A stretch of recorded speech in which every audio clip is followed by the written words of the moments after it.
Hello, good morning and Jai Hind children.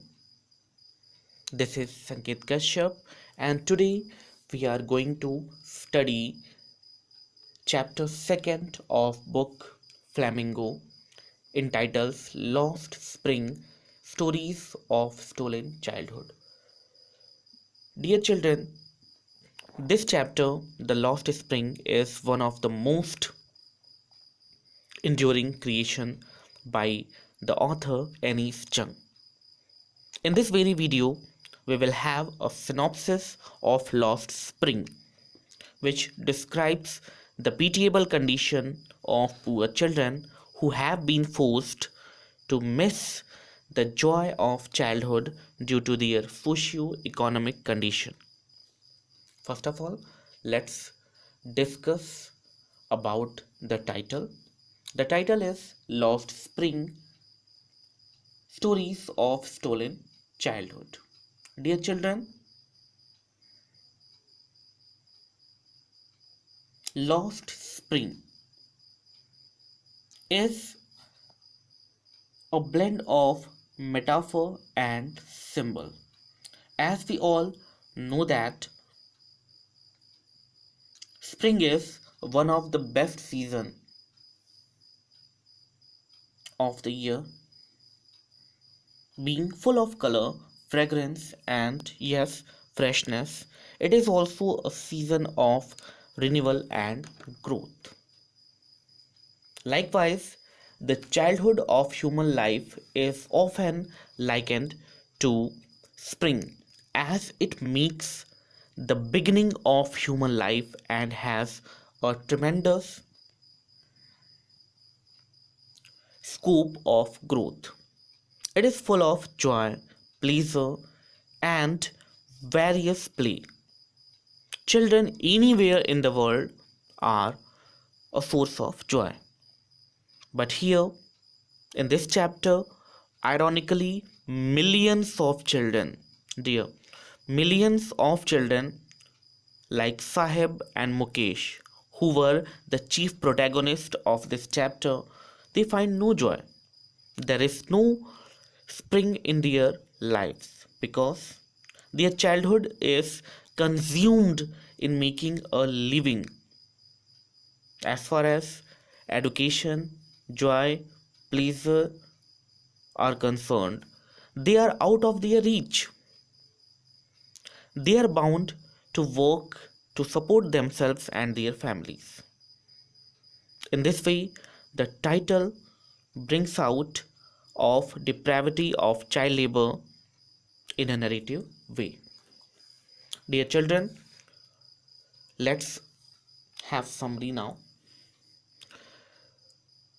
As I have already told you, this chapter is divided into two different stories on the same topic.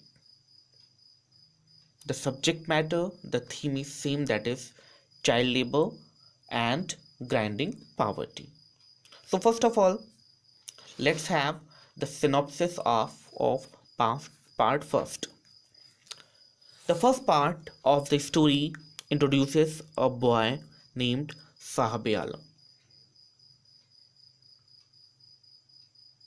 and the other rag pickers. Rag pickers means जो कूड़े means जो कूड़े बीनते हैं, जो कचरे बीनते हैं, they are called rag pickers, who have come from Bangladesh and settled permanently in India, like Rohingya. They lead a pathetic life.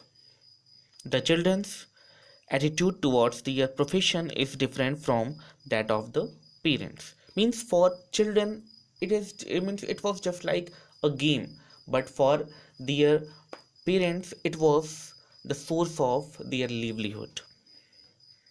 They feel quite hopeful about it, but the elders know what the reality is because they have been doing the job for a long time without coming out of their state of extreme poverty.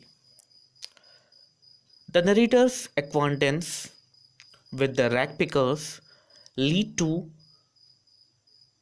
leads her to Simapuri. Actually, Simapuri is located at the outskirts of Delhi, where they live, where they used to live. A bleak, barren,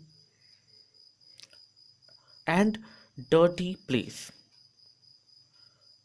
far from any facility. You can imagine it was just like a slum area, Simapuri. They say it is food that makes them stay in India. Sahib ultimately gets a pair of shoes with a hole in one of them, and also a job at the tea stall. But he loses his carefree look. Now, let's have the synopsis of part second. And the chief protagonist of this part is Mukesh. I want to drive a car. From here, the second part starts. The second story is that of a boy named Mukesh and a girl, Savita, who belong to Firozabad. Now the background has been changed. The background of first part was set in Simapuri near Delhi, and now it is in Firozabad, that is the center of bangle making industry of India, where for generations people are doing the same job of making bangles, and the wages are not sufficient for their livelihood, but they never come out of this. Mukesh, but Mukesh is different. He wants to become a motor mechanic, and he is ready to do anything for that. Mukesh takes the narrator to his house, where she is introduced to his means to the wife of Mukesh's elder brother and Mukesh's father, who fails to renovate the house and to send his two sons to schools. Here you can understand that bangle making was not sufficient for their livelihood. The cry of not having money rings in every house of Firozabad. The narrator wants the young men of Firozabad to organize into a cooperative, but they are afraid and don't have guts to think or to do differently, because they were not foresighted. Their upbringing was so that they were timid by nature. Showing courage was not the part of their upbringing, their life. They seem to be caught up in two different worlds. One of the family caught in the web of poverty, burdened by the stigma of caste in which they are born. That is one world. And the other world is of vicious circle of the sahukars, the middlemen, the policemen, the keepers of law, the bureaucrats, and the politicians. Now, at last, let's discuss the theme. Lost Spring reveals the grinding poverty of some children and bangle makers. They lose the spring of their life, that is childhood of their life. In actually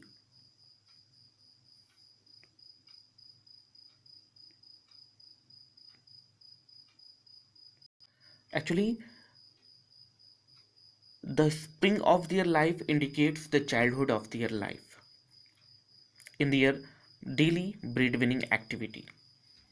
They never enjoy their childhood. They lead a miserable life, devoid of all facilities.